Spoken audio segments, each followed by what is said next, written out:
So for the last 10 years, I've been basically getting cars for $100, $200 from friends of mine and just sort of keeping them on the road and sort of saving them from the junkyard. And it's been a huge pain in the butt, and I'm just sort of constantly working on fixing cars, and I'm so sick of internal combustion cars. So I really wanted to buy an electric car. They were just too expensive. And yesterday I went to the dealer and I literally bought a car that was a $40,000 car for $22,000. I paid nothing out of pocket. They financed the taxes, and I didn't expect to leave with the car, but 3 hours from the point at which I showed up at the dealer, I basically drove home with a brand new car, and there was no hassling, no arguing about the price. It was just it was a great experience, and I didn't expect it to be like that. So this video, I'm talking about why the Bolt is so cheap right now, and why it makes sense to get one.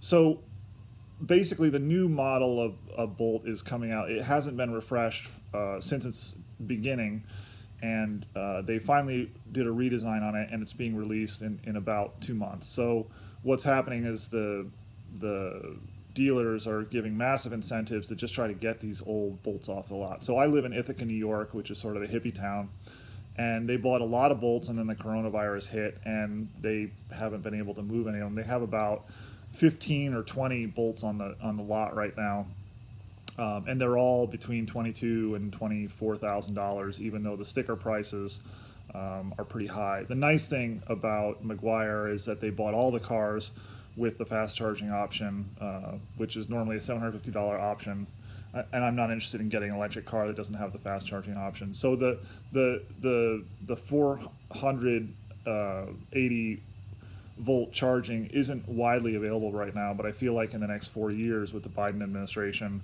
they're going to put high-speed chargers everywhere. I'm hoping that, so that they'll be just as prevalent as the Tesla superchargers. Although I do realize that it's very expensive to maintain these superchargers.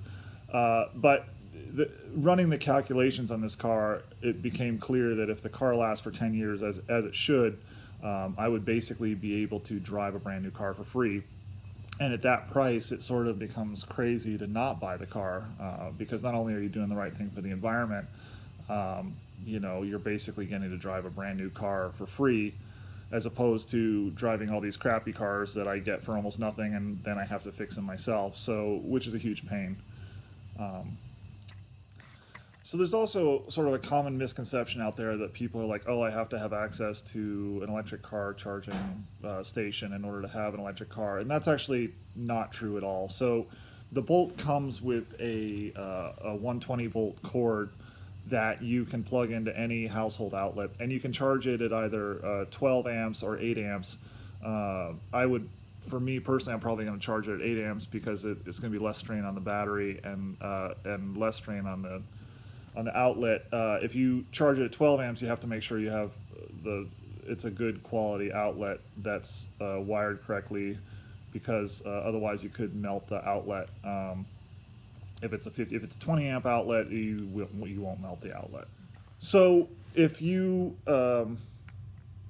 have access to an outlet that's within 50 feet of your parking space, you could definitely get like a 12 gauge extension cord and run the charging system at 8 amps, which is going to be about 900 watts, and not have there be too much heat. If it's more than 50 feet from a spot to plug in, then it's not really going to work. And the other thing is that when you charge at 120 volts, it's quite slow, so you're looking at recovering about 4 miles per hour of charging. So it should be okay if you drive less than 100 miles a day most of the time. So like if you drove more than the Bolt has 260 miles of range, so if you drove longer than that, you could do it one day, but you would have to drive less the next couple days and sort of let the charging catch up. So yeah, you really don't need access to an electric car charging station in order to own an electric car. So last year, I was driving a Toyota Tundra truck. So I have a farm with about 5,000 trees that I'm growing. And I love the Tundra. It's a great truck, but it only gets about 15 miles to the gallon, which is pretty horrendous. So I found myself spending over $200 a month on gas. And if you start breaking down the costs of gas versus electricity, I put $56,000 worth of solar panels on my house, and the return payback for that solar installation is going to be, after you count the rebates and stuff, is going to be somewhere between 6 and 7 years. So with an electric car, I can get that return down to 5 or 6 years, which is something I'm really looking forward to doing. And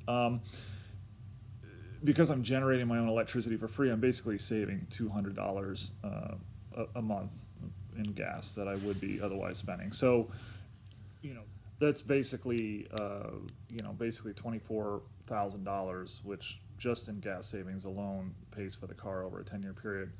But also, you have to look at repairs. So, on average, I spend a few $1,000s every year just trying to keep my cars on the road. There's just a lot of work I can't do without a lift. And the nice thing about electric cars is they just don't break down. They really only have, the motor is the only moving part. There's no transmission. And so I have every expectation that basically all I'm going to have to buy for this car is tires and rotate the tires.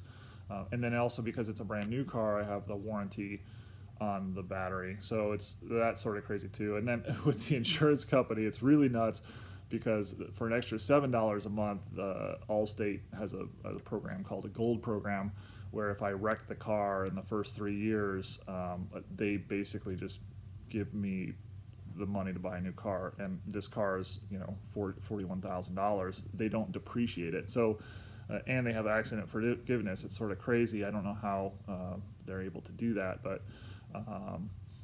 if I was to accidentally total the car tomorrow, I would be able to get $41,000, which is sort of crazy. Now, I don't have any points on my license, and I don't have any accidents, so I have really good insurance. And my credit score is about 830, which is really shockingly high. I was sort of surprised. So you might not qualify for the 0% financing. You might not.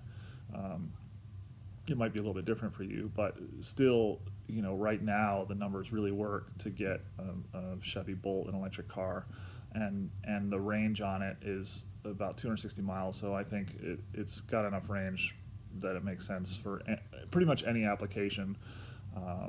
If you live in a rental apartment and your landlord doesn't provide you electricity for charging a car, I think it's incredibly reasonable to request that. Just request an external. You don't need an electric car charging station. Really, all you need is a 120 volt receptacle that's outside that has sort of a weatherproof box on it.